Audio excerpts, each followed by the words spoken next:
నిన్న బీజేపీ జిల్లా అధ్యక్షులు వెంకటేష్ గౌడ్ మాట్లాడుతూ పెద్దలు దివాకర్ రావు గారి మీద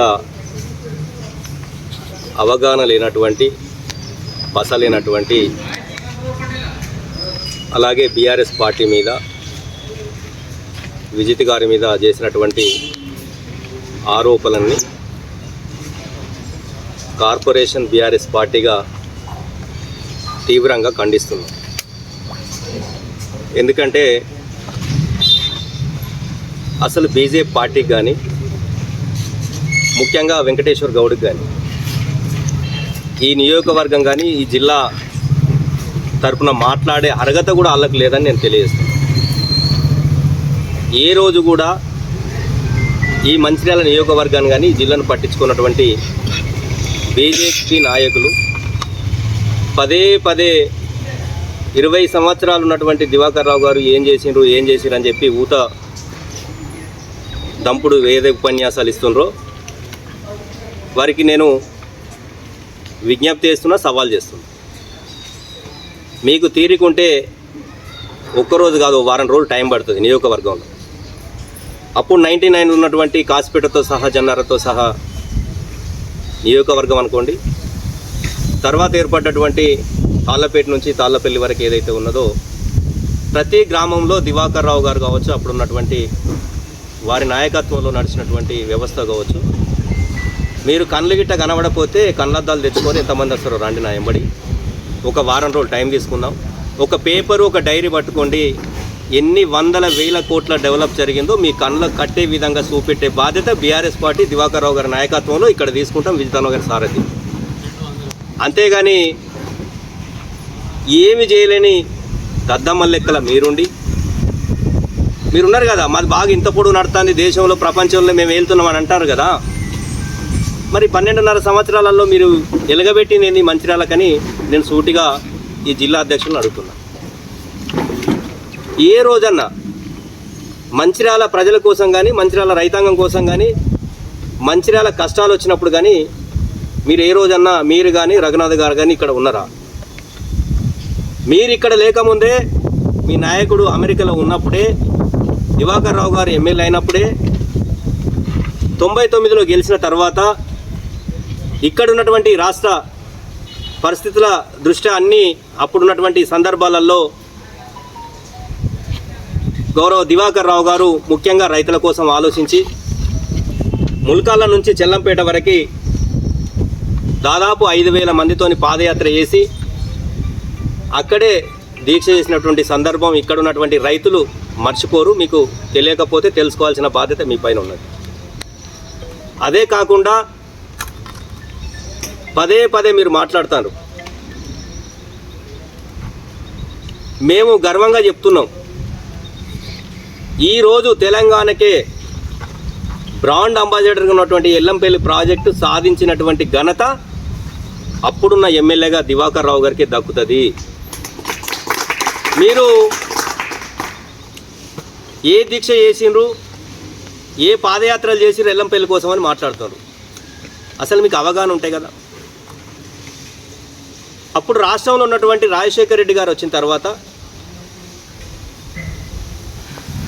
మేజర్గా ప్రతి జిల్లాలో ప్రాజెక్టులు తీసుకున్నటువంటి సందర్భాలలో మన ఉమ్మడి ఆదిలాబాద్ జిల్లాలో ఒక్క ప్రాజెక్టు కూడా తీసుకోలేదని గుర్తించి దానిలో భాగంగా అంతకుముందే అక్కడ ప్రపోజల్స్ ఎల్లంపల్లిలో ఉన్నదని దివాకర్ రావు గారికి తెలుసు కాబట్టి రాజశేఖర్ రెడ్డి గారి దగ్గరికి పొద్దున్నే అసెంబ్లీ సెషన్ ముందే పోయి వారి దృష్టికి తీసుకొచ్చి, అన్నా ఎల్లంపల్లి ప్రాజెక్టు కట్టినట్టయితే ఆ ప్రాంతానికి మనం మేలు చేసిన వాళ్ళమవుతామని చెప్పేసి వారి దృష్టికి తీసుకెళ్తే 20 టీఎంసీలు అంటే వాళ్ళు అప్పుడు సూచించిన ప్రాజెక్టులు అన్నిటికన్నా పెద్ద ప్రాజెక్టు ఎల్లంపల్లి 20 టీఎంసీలతో నిర్మించినటువంటి ప్రాజెక్టు. అది 100% దివాకర్ రావు గారు అప్పుడున్నటువంటి రాజశేఖర్ రెడ్డి గారు ఇచ్చింది, దివాకర్ రావు గారు అడిగినారు ప్రజల తరపున. అది ప్రజల విజయంగా, దివాకర్ రావు గారి విజయంగా మేము చూస్తున్నాం. దాని ప్రాజెక్టు విలువని అప్పుడు 430 కోట్లు అయితే 1000 కోట్లు 100 కోట్లు ఏదో కాళేశ్వరం 1,00,000 కోట్లు అన్నట్టున్నది వీళ్ళ కథ. ఏ పని చేసినా దానికోటి ఎత్తు చూపెట్టుడు తప్ప ఇంకోటి లేదు. ఎందుకంటే వీళ్ళకి ఏం పని శాత కాదు.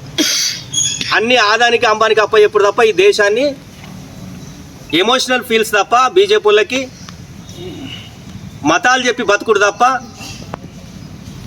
ఉన్నటువంటి జాబ్లను ఊడగొట్టుడు తప్ప కోట్లాది మందిని రోడ్డు మీద పడేసుడు తప్ప ఒక్క మంచి పని చేసినటువంటి పాపాన ఈ దౌర్భాగ్యమైనటువంటి ప్రభుత్వాలు ఈ ప్రభుత్వం లేదు. దానికి అప్పుపుచ్చుకోవడం భారత మాతకు జై జై హింద్. ఇక్కడ ఉన్న వాళ్ళంతా భారత మాత కాకపోతే ఇంకేమన్నా పాకిస్తాన్ నుంచి వచ్చిన వాళ్ళం మేము. మీకన్నా ముందు మేమే భారత మాతలం, మీకన్నా ముందు మేమే హిందువులం, మీకన్నా కరుడు కట్టిన హిందువులం. కానీ అది అన్నం పెట్టది. అన్నం పెట్టడానికి పేదోన్ని బాగుపరచడానికి ఈ దేశంలో 12.5 సంవత్సరాల నుంచి మీరు ఎలగబెట్టింది తర్వాత చెప్తా ఒకరోజు మొత్తం మీ స్టోరీ, మీ కథ, మీ media management, social media management, మీరు ఏం చేస్తాను అనేది వివరంగా ఆ సబ్జెక్టు వేరే చెప్తాం. ఇంకో మాట కూడా మాట్లాడినరు వెంకటేశ్వర గౌడ్ గారు. వారు మాట్లాడుతూ మీ కార్యకర్తలను కాపాడుకునే తెలివి లేదు మీకు, మీరేదో బాగా చెప్తాను అని మాట్లాడింది. నేను అడుగుతున్నా వెంకటేశ్వర గౌడ్, నీ పక్కనున్న ఊర్లో నీ పక్కనే ఉన్నటువంటి మండల అధ్యక్షుడు ఆ ప్రాబ్లం ఉన్నదని చెప్పి నాకు ఇబ్బందులు అని చెప్పి నీ ఒక ప్రెసిడెంట్గా నీ దృష్టికి తీసుకొస్తే కనీసం ప్రాణాన్ని కూడా కాపాడాలన్నట్టు వ్యక్తివి నువ్వు కూడా మా గురించి మాట్లాడుతున్నవైనవా? మాట్లాడే ముందు ఏం మాట్లాడుతున్నావని గ్రహించి మాట్లాడాలి. ఇలా ఒకరా ఇద్దరా మీరు బాగా అంటారుగా చీమ కూడా ఆలనీయం మా కార్యకర్తల మీద. ఎంతమంది ఉన్నారు మీ దాంట్లో జైలు పోయిన వాళ్ళు? ఏం చేసిండ్రు?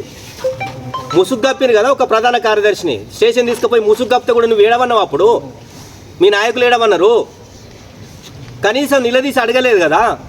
ముసుగు కప్పి స్టేషన్ నిల్చుండ పెడితే మీరు ఏం చేసిండ్రు? జయరామ్ను తుక్కు సాగదా కొడితే మీరు ఏం చేసిండ్రు? ఒక జిల్లా వైస్ ప్రెసిడెంట్ ముత్య సత్యనారాయణ 36 రోజులు జైలు పెడితే మీరు ఏం చేసిండ్రు? హరినాయక్ గారిని పెడితే ఏం చేసిండ్రు? అన్నిటికన్నా ముఖ్యంగా ఒక ఫెస్టివల్కి సంబంధించి అమాలవాడలో 9 మంది కాంగ్రెస్ వాళ్ళు బీజేపీ వాళ్ళు అక్కడ ఉన్నటువంటి చిన్న గలాటలో తప్పు లేకుండా 9 మంది మీద కేసు పెట్టి జైలుకు పంపే ప్రయత్నాలలో 5 జైలుకు పోయి 4 బెయిల్ తెచ్చుకుంటే ఆ బెయిల్ కూడా దరిద్రంగా మీరు కనీసం ఒక రోజు కూడా వాళ్ళ దగ్గరికి ఉన్నటువంటి సందర్భం. తృతీయ సేన ఎవరో ఒకరు పోయినారు.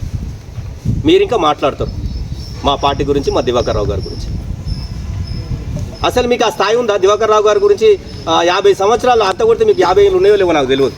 మీకు కానీ రఘునాథ్ గారు కానీ ఎన్ని సంవత్సరాలు ఉన్నాయో నాకు తెలియదు. కానీ 50 సంవత్సరాలు నిరంతరం సేవ చేస్తున్నటువంటి నియోజకవర్గ ప్రజలకు అందుబాటులో ఉన్నటువంటి వ్యక్తిని పట్టుకొని ఏ దొరికితే అదే మాట్లాడు.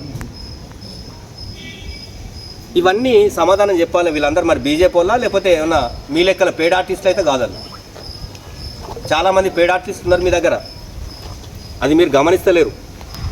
అసలైన బీజేపీ వాళ్ళు ఏమో పక్కకున్నారు. వాజ్పేయి హయాంలో ఉన్నటువంటి బీజేపీ నాయకులు ఆయనే విలువగలడు ఒక్కోటితో పీక్తే వీకని ఉండని పోగొట్టాడు. మీరు ఇప్పుడేంది పక్క భారతదేశంలో దొంగలను లంగలు అందరూ చేర్చుకొని 1000 కోట్ల ఉన్నోళ్ళని చేర్చుకొని మీరు పబ్బం గడుపుతారు. అక్కడ గంతే ఉంది, ఇక్కడ గంతే ఉన్నది. పాపంగా మల్లారెడ్డి గారు శోభించి చచ్చిపోతే కనీసం సంస్కరణ సభన్న చక్కగా నడుపునటువంటి విషయం మీరు గ్రహించాలి. వారు చెప్పిన ఎవరికి శోభకు గురై వాళ్ళ సతీమణి గారు చెప్పారు, నేను ప్రెస్ మీట్ పెడతా, వీలు చేయబట్టి నా భర్త క్షోభకు గురైండు, ఆరోగ్యం దెబ్బతిన్నది, చనిపోయిండు, మాకు తీవ్రమైన నష్టం జరిగింది అని చెప్తే అధ్యక్షులుగా మీరు ఏం చేసిరు? మరి ఏం చేయలేదే? కనీసం కూర్చోబెట్టి అది కాదు అని చెప్పలేదే? వారే కాదు, స్వయంగా మా కుటుంబంలో కూడా నా నష్టం జరుగుతుంది. 35 సంవత్సరాల నుంచి ఉన్నదంతా ఊడ్చేస్తున్నారు మీ పార్టీ కోసం. అట్లాంటి వాళ్ళకి విలువ లేదు, అట్లాంటి వాళ్ళకి ఇది లేదు. ఇంకో మాట మాట్లాడతాను. అసలు మేము అన్నామా మీరు పైసలు తిన్నారు, మీకు 10 కోట్లు 20 కోట్లు 50 కోట్లు వచ్చినాయి, మీరు కార్పొరేషన్కి వెళ్తారని తప్పుడు రిపోర్ట్ ఇచ్చిండ్రు, కరీంనగర్ నిజామాబాద్ మంచిర్యాలకు వెళ్తారని జాతీయ పార్టీకి ఇచ్చిండ్రు, మీ కోట్లాది రూపాయలు వస్తే మీ కార్పొరేటర్లకు తక్కువ పైసలు ఇచ్చి 30లో మీరే దొబ్బిరని మేము ఎక్కడ అనలేదుగా. ప్రజలు అనుకుంటే మేము బాధ్యులేమా దానికి? అసలు సిగ్గుండాలనా ఎవరికన్నా? ఒక పార్టీలో ఫండ్ వచ్చిన తర్వాత ఒక పార్టీ ఇద్దరిని నియమించి ఎంక్వైరీకి జరిపిన చరిత్ర ఎక్కడన్నా ఉందా మీకు? కాకపోతే ఇంకా మీరు మాట్లాడతారా? దివాకర్ రావు ఎప్పుడన్నా ఆ పైసలు వాడుకున్నాడో నచ్చిందా మీకు? తెలుసో తెలియదో, నాకు ఇద్దరు తెలుసు ఈ జిల్లాలో. పడాల భూమన్న అని ఉండే తెలుగుదేశంలో ఫండ్ ఇస్తే మిగిలితే రివర్స్ తీసుకుపోయి చంద్రబాబు నాయుడు గారికి ఇచ్చాను. అలాగే దివాకర్ రావు గారు కూడా నేను స్వయంగా సాక్ష్యం. భానుప్రసాద్ గారు ఎమ్మెల్సీ గారు ఉన్నారు, అన్న నాకు పైసలు వద్దు ఒక మిగిలిన అని చెప్తారని నువ్వే రాజకీయ నాయకుడు అని దివాకర్ రావు గారు అన్నారు. అది చరిత్ర. మీరు భుజాలు దాడుకుంటా సోషల్ మీడియాలో అయిపోయింది మీ పని, మీకు అర్థమైతలేదు. మరి మీరు గాడిదల పనులు మీరు ఏం చేసిరంటే నాకు అర్థం కాదు. ఇన్ని రోజులు నీళ్ళు ఇడకపోతే కడెం నుంచి యువనాయకుడు విజిత్ గారు అక్కడ పోయి ప్రెస్ మీట్ పెట్టి పలానా డేట్ ఇవ్వకపోతే మేము పాదయాత్ర చేస్తామంటే ఎక్కడ వీళ్ళకి ఇది వస్తుందని చెప్పేసి మీరు ఒక స్టేట్మెంట్ ఇస్తారు. ఆ భయానికి కదా కాంగ్రెస్ ఎమ్మెల్యే గారు ప్లస్ కలెక్టర్ గారు వీళ్ళందరూ నీళ్ళు ఇడిచింది. అది సరిపోదా మాకు ప్రజల తరఫున? మేము చేసే పనులు మీరు చెప్పాల్సిన అవసరం లేదు, ప్రజలు గ్రహిస్తారు. మీరు ఎన్ని రోజులు షో చేయలేరు, నేల విడిచి సాము చేయలేరు, మత రాజకీయాలు ఎక్కువ రోజులు నడవయి. మీరు అనుకుంటారు మీ కింద ఆల్రెడీ బేస్ కదిలిపోయింది, ఒక్కొక్కటే కూలిపోతుంది. స్వయాన మీరు జాతీయ అధ్యక్షుడి దగ్గరనే 60,000తో గెలిచింది, 20,000తో ఓడిపోయింది. అది చూసుకొని ఫస్ట్ మాట్లాడే ముందు. మా గురించి చాలా మాట్లాడారు తర్వాత. గెలిపోవటం సహజం, మేము ఎక్కడ కూడా ఎవరిని ఏమంటలేదు. మేము ఓడిపోతాం, ఇంకోళ్ళు ఓడిపోతారు, అందరూ ఓడిపోతారు. ప్రజాస్వామ్యంలో మంచి వాళ్ళు ఓడిపోతారు అప్పుడున్నటువంటి సందర్భాలలో.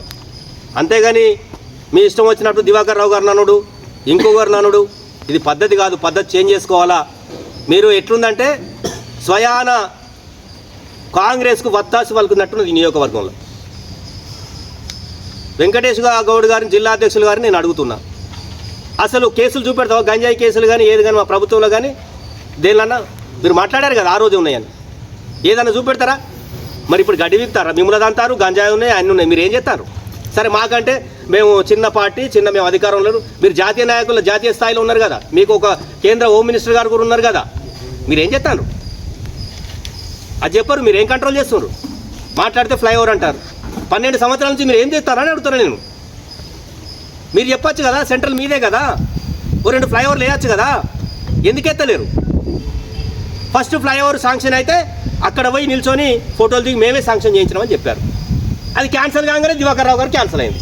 అంటే అత్తేనేమో మీరు అక్కడ ఉన్నటువంటి సేఫ్టీ కమిటీ ఏదైతే రిపోర్ట్ ఇచ్చి క్యాన్సల్ అన్నదో అది చెప్పాలిగా న్యాయంగా. మరి అరే ఇక్కడ కుదురతలేదు ఫ్లైఓవరు, ఇక్కడ కట్టడానికి ఒప్పుకోవట్లేదు సేఫ్టీ కమిటీ, కాబట్టి అండర్ గ్రౌండ్ బ్రిడ్జ్ పెడతాను చెప్పరు.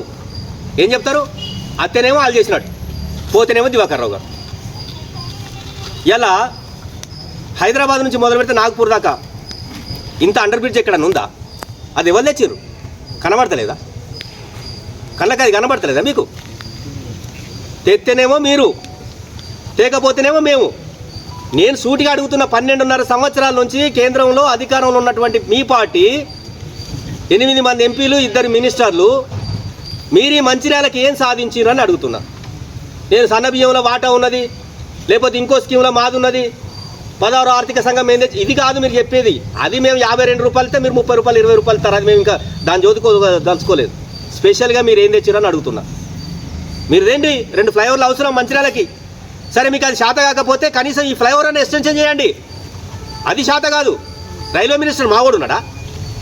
మీ వాళ్ళు లేరా? మీకు శాత కాదా? మీరు వెళ్ళండి, ఫస్ట్ మీ ఇంటిని చక్కదిద్దుకొని మీరు పని చేసి 4 పనులు చేసినామని చెప్పండి. అంతేగాని ఎప్పుడు పక్కల మీద ఏదో అనాలా, ఏదో రాసింది అక్కడ 4 ముక్కలు పెడితే చదివి చెప్పాలనేది లేదు. కుల్లా చెప్తున్నాం, మళ్ళీ కూడా చెప్తున్నాం, 100% మీరు ఎమోషనల్తో ఆడుకొని మీరు గెలుస్తారు తప్ప పేదలకు ఒరగబెట్టింది ఏం లేదు. రేపు రాబోయే రోజుల్లో ఎప్పుడో ఒకసారి మీకు బ్రేక్ పడుతుంది, బ్రేక్ పడ్డప్పుడు తెలుస్తుంది. ఇంకొకసారి ఇక్కడ ఉన్నటువంటి ప్రభుత్వ వ్యతిరేక కార్యక్రమాల మీద పోరాడేదే దివాకర్ రావు గారు అండ్ విజిత్ వారి సైన్యం. ఇక్కడ సీనియర్ నాయకులు కావచ్చు, అందరి సారథ్యంలో. మీరు ఏం చేయరు, మేము చేసేదాన్ని మళ్ళీ కాపీ కొట్టి మాకన్నా ముందు సోషల్ మీడియాలో పెట్టుకుంటాం. అదే తప్ప ఇంకోటి లేదు.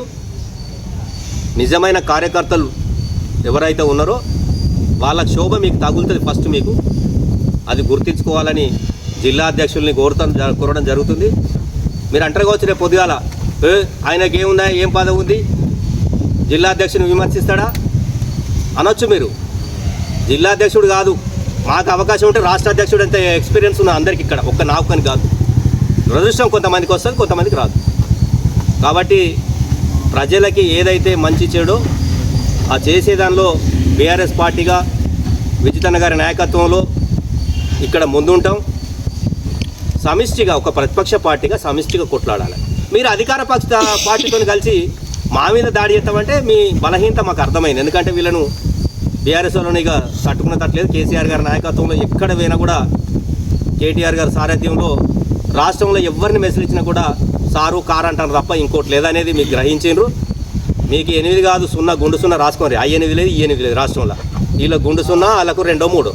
మొత్తం కేసీఆర్ గారి నాయకత్వాన్నే ఈ రాష్ట్రం రేపు రాబోయే రోజుల్లో పూర్తి స్థాయిలో ప్రజలకు మేలు చేసే విధంగా ఉంటుంది. కాబట్టి ఇంకొకసారి దివాకర్ రావు గారు అనే ముందు మళ్ళీ చెప్తున్నా, మీకు మొదటిగా ఏదైతే చెప్పానో మళ్ళీ చెప్తున్నా, మీరు రండి. దివాకర్ రావు గారు 20 సంవత్సరాలు ఏం చేసిండో ఒక డైరీ పట్టుకుని రండి. ఎంతమంది వస్తారో మేము కూడా మా సీనియర్ నాయకులు అందరినీ కలుపుకొని మేము కూడా రావడానికి సిద్ధంగా తెలియజేస్తూ రఘునాథ్ గారికి సూటి ఒక క్వశ్చన్ ఇస్తుంది. సెంట్రల్లో మీరున్నారు, ఈడీ, ఐటీ, సిబిఐ అన్నీ మీ చేతిలో ఉన్నాయి. రాష్ట్ర వ్యాప్తంగా సంచలనం లేపినటువంటి 445-75 కోట్లు ఏదైతే కట్టిండ్రని ఆరోపణలు ఉన్నాయో దాన్ని పూర్తి స్థాయిలో మీకు ఆ దమ్ము ధైర్యం ఉంటే ఎంక్వైరీ చేసి నిగ్గుగా బీఆర్ఎస్ పార్టీ ద్వారా కోరడం జరుగుతుంది.